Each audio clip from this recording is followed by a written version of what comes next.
This is a video. Welcome to Tokyo.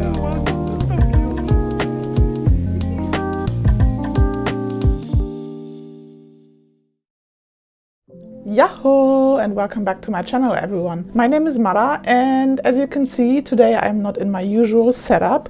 I'm actually in my Airbnb right now because I am in Japan. I am in Tokyo and I'm going to stay in Japan for 2 months, 2 whole months, which is amazing. I'm going to get into the reason why I'm here right now, and I also want to talk about the last few days a little bit because I arrived last week on Thursday and it is Wednesday today as I'm recording this, and I've been quite busy, I have to say. I also want to talk to you guys about the current immigration situation and how to get to Japan right now. Probably most of you didn't get the chance to come here yet, so I want to make it as easy as possible for you guys to prepare everything that you need right now. As you might have heard, you don't have to apply for a visa anymore. You can actually just come to Japan, and then you fill out some paper and download an app, put some information in there, like for example vaccination proof and stuff like that. Or you have to get a test, a PCR test, before you come here. If you don't have vaccination yet, then you would have to have a negative PCR test result that is accepted here in Japan, because not all of the test results are accepted here, so you have to make sure that it's the right form, the right paperwork, whatever. For the immigration process, it was actually quite easy. If you are vaccinated and you're coming from Germany, you actually don't have to prepare much. The only thing that you should get in advance before coming here is the My SOS application. I'm going to put it here. The My SOS application is not really user-friendly. It doesn't really have good rating on the App Store, so be aware of that. If you have downloaded the application, you have to put in several information, like your name, your passport number, your address, where you're coming from, where you're going to, how long you're going to stay, stuff like that, which airline you're going to use, blah blah blah. You also have to upload your passport. I want to let you guys know that this process can be quite annoying because the application doesn't really accept a lot of the pictures. Hi guys, post-production Mara here. I wanted to make you aware of a website that is very useful if you plan on entering Japan. It is called Visit Japan Web. The website will be in Japanese at first, but you can change it into English as well, and you can immediately see the process at the airport basically for fast tracking through the it's called quarantine, but it's not really that process, and also the immigration and the customs. And I think it makes everything so much easier for us entering Japan. This fast track service, which you will need the My SOS application for, is available since November 1st. So for me, I definitely used this service, and it was much easier for me to get into the country without any hassle. The fast track service is available at the Narita International Airport in Tokyo, as well as Haneda Airport in Tokyo, then the Kansai International Airport in Osaka or near Osaka, the Chubu Central International Airport, Fukuoka Airport, and the Naha Airport, as well as the new Chitose Airport. The process of using the fast tracking is actually quite easy. All you have to do is download the My SOS application, start creating an account, and enter all of the necessary information that is asked from you in the application. Of course, you have to enter your name, your address, where you're from, when are you actually entering Japan, when do you plan on leaving Japan, as well as uploading your passport. I advise you to scan the passport in a JPEG format and then upload it to the application, because the application does not accept all of the formats, and especially bad lit pictures. So scan it into a JPEG format and then upload it to the application, and then you shouldn't have any problems at all. After that, you should also do the same thing with your vaccination proof if you have any. There is actually a list of vaccinations recognized by the Japanese government, and you should definitely make sure that you got one of those. I'm not sure how the process would be if you don't. You probably have to take a PCR test, and in general the entry process would probably be much more difficult. I want to make you aware that the application in the beginning, after you download it and create your account, will be bright red, but after you entered all of the necessary information and uploaded your documents, the application can turn green. For me, I think it turned blue right away, so if it's blue, that's totally perfect. You will also get a QR code, which you will have to show at the airport. You can actually see that on the website as well, and with that, the process will be very easy to go into the country.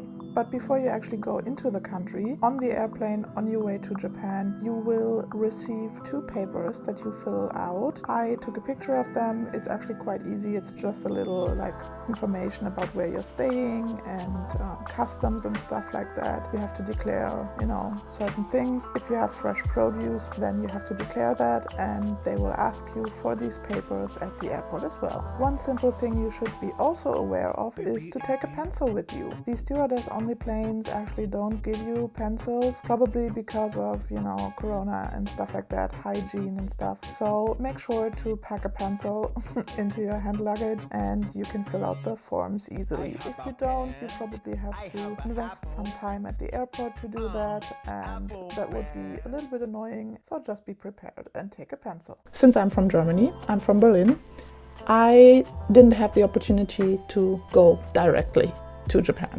I have to switch. Usually there are a lot of options. You can go through London, Heathrow, you can go through Frankfurt, you can go through the Amsterdam airport, I think, and you can go through, a couple of other options. I like to use Finnair because I feel it's very convenient and the flights are very comfortable. So I always go from Berlin to Helsinki and then from Helsinki to Japan. In Helsinki, actually, they already ask you when you get on the plane to Japan to show your MySOS application, because when you entered all of the information, the screen not only turns blue, but you will also get a small information sheet about yourself with a QR code. And this QR code they will scan, they will do whatever with, but this is important. So you definitely need that. You should also, that's what I did, because they have free internet. Excuse me. They do have free internet at the airport, but I also, just to make sure that I have the QR code available, if there wouldn't be any internet, I took a screenshot of it. I also printed it out, so I was double safe, you could say, and it worked very well for me.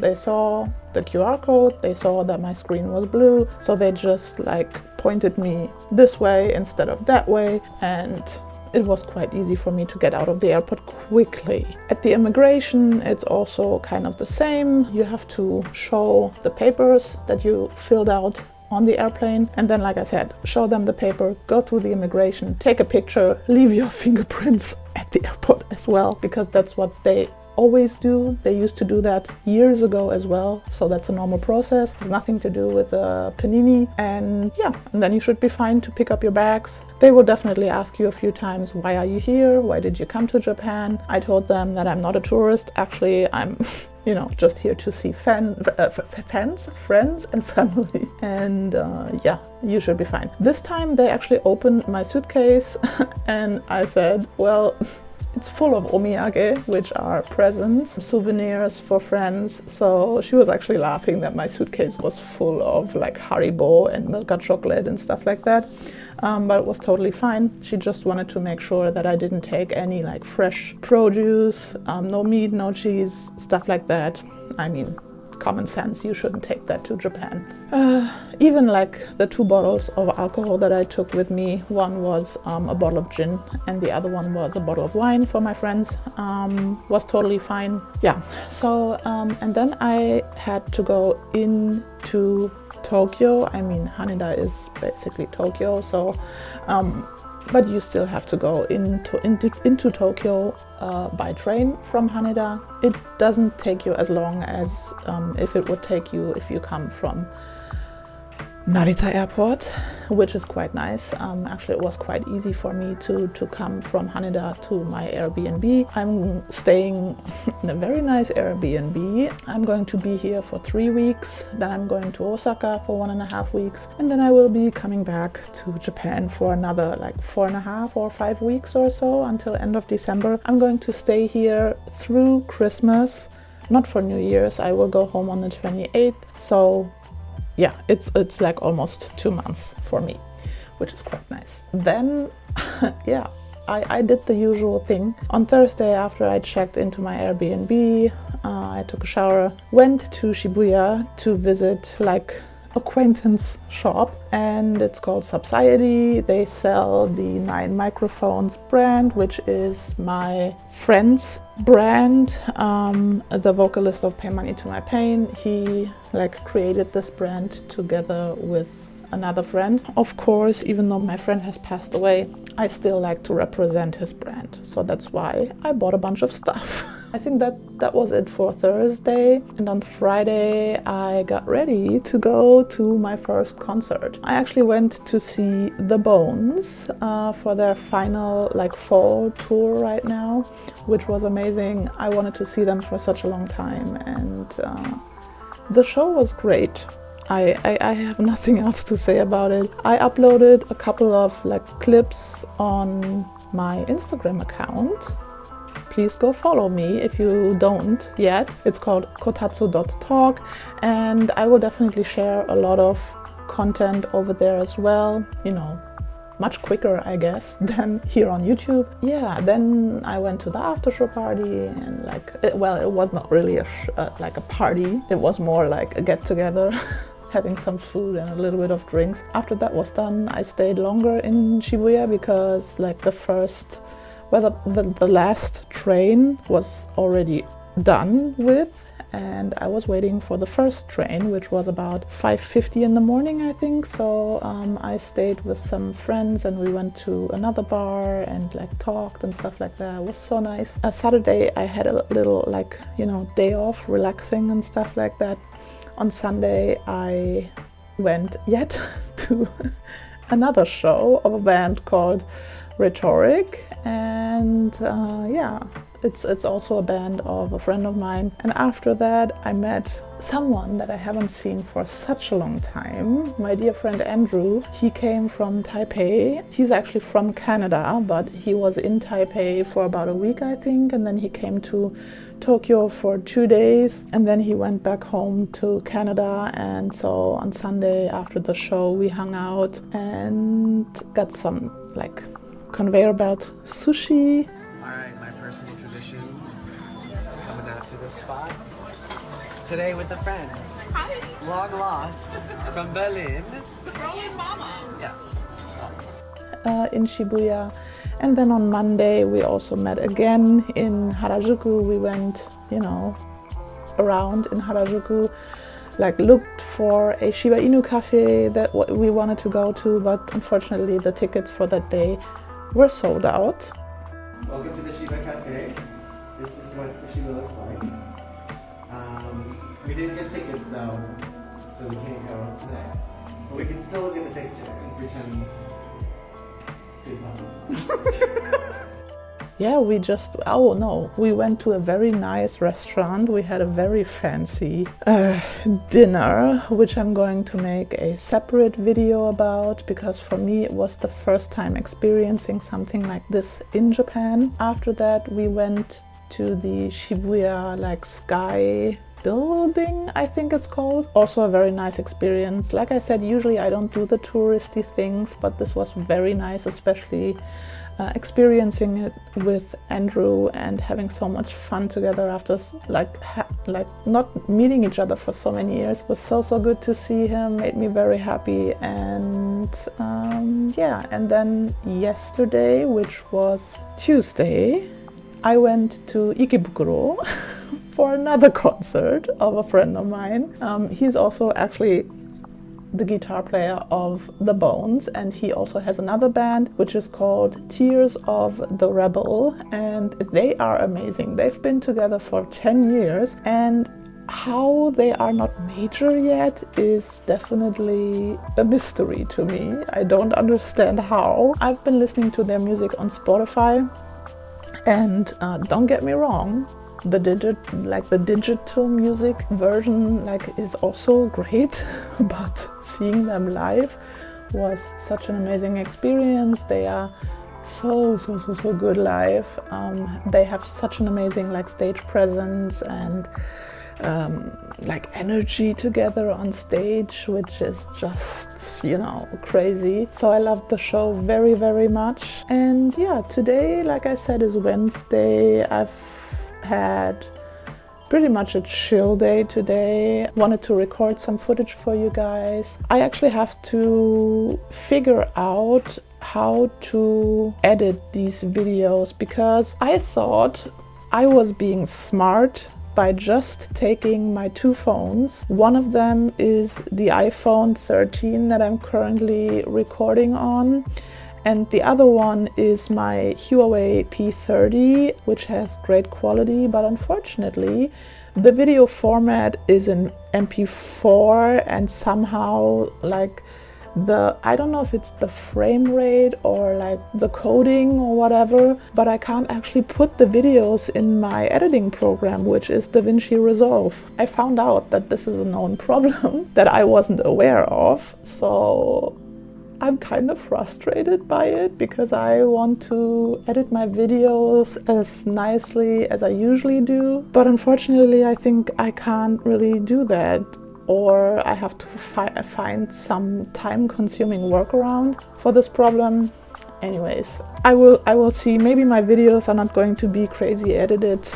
Maybe I'm going to keep it rough for the time that I'm here, because I don't really want to spend $400, $500 or so for a video camera or for a camera that I probably won't use as much. And also just the thought of going outside and taking a camera with me is quite annoying. But yeah, anyways, that's just a little rant about the freaking video editing situation for me right now. Let's go back to a couple of weeks ago. I actually started a new job. I've been working for the old company for 3 years, and to be honest, the past 1.5 years were pretty exhausting and toxic, and that's why I decided to quit. So then I got a new job, and I was working there for not even a week. And then a friend of mine contacted me and was like, "Hey Mara, how do you like your new job?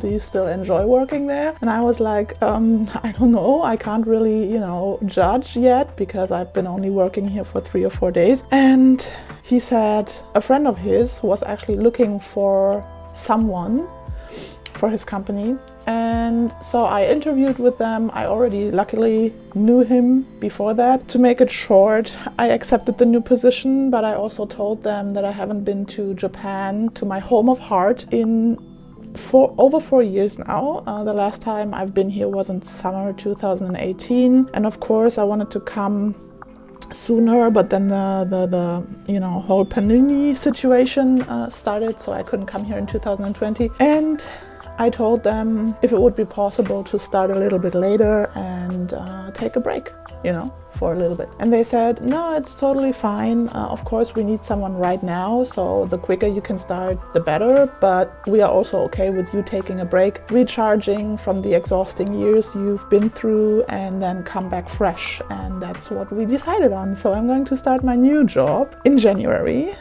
which, gives me the opportunity to stay in Japan for 2 whole months. I mean, not 4, 2. So I'm very happy right now, and immediately, I think within a week, I started booking a flight, looking for an Airbnb, and making plans and stuff like that. So like I said before, I think I'm not really doing the usual tourist attractions and like sightseeing spots and things like that. So you definitely won't see that as much from me, I guess. But I am here to visit my friends and to hang out and go to a lot of concerts. I mean, it's Wednesday today. I'm not even here for a week yet, and still I've been to 3 concerts already. So a show every 2 days is really nice. I want to make sure that you know that it is very safe here in Japan to go to concerts right now, no matter how big they are, because they check your temperature before you go in. They also like request you. Not request, it's kind of mandatory that you have to wear a mask inside. And they also have like spacing in between, so they have sections that you actually can stand in if it's a bigger show, which is quite nice too, because then it's not like too packed and too crowded. I took a picture of it. I will probably show it here, and you can understand that or how it feels so safe to go to a show in Japan. I definitely have more shows coming that I'm going to, and like I said, lots of people that I'm going to hang out with and lots of things I want to do. I arrived on Thursday. Usually when I go to Japan, I go either to Tokyo Narita Airport or I go to the Kansai Osaka Airport. Just for your information, usually if you decide to come to Japan, you have to be aware that tickets to, well, at least from Germany, you know, tickets to Osaka are more expensive than tickets to Tokyo, somewhat. I don't know why. And here in Tokyo we have 2 international airports now. A few years ago there was just Narita Airport as the international airport, but we also have Haneda Airport now, which is for international flights as well. So I decided to come to Haneda this time, and I have to say I'm very surprised in a positive way. Narita Airport is quite big, so it's easy to get lost there. It's easy to, you know, walk a lot of long ways to get to like where you want to go. And Haneda actually is quite nice because it's much smaller, I feel, and it's easier to like quickly get out of the airport. I want for my channel to focus more on usable information for you guys for your trip to Japan. So like I said, talking about the immigration process, talking about what changed here, what things that you should be aware of. And I'm also going to make a separate video on a topic that I'm very frustrated with right now, so look out for this video. It's probably going to be a short one, but I still want to talk about it because it's making me very angry.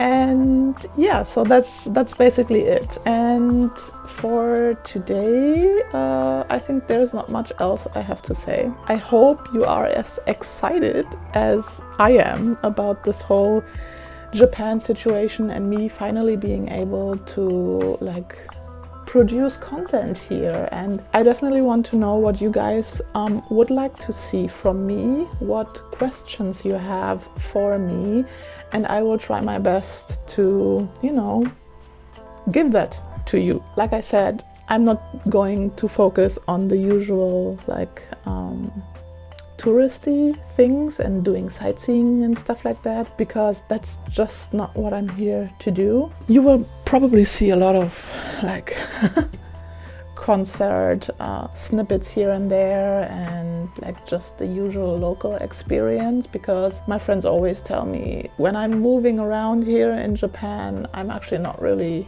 like behaving like a tourist. I'm more like a local. So I hope that's interesting for you. If it's not, I don't care, because most of all, this is for me.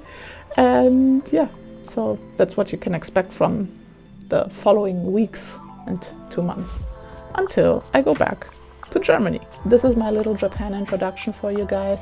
I hope you enjoyed this video. If you have questions, again, leave them in the comments below. Tell me what you want to see. Also follow my Instagram account, like I said. If you haven't, it's called kotatsu.talk. And message me over there, like comment over there. Look at the reels that I've done so far. I also uploaded a room tour for this Airbnb. So if that is interesting for you guys, leave me a like, leave me a comment, whatever. I would like to engage with you guys a little bit. So always here for like the, you know, exchange. For today, guys, that's it. I hope you enjoyed this video and I will see you next time. Until then, stay real, keep it real as always, and bye bye.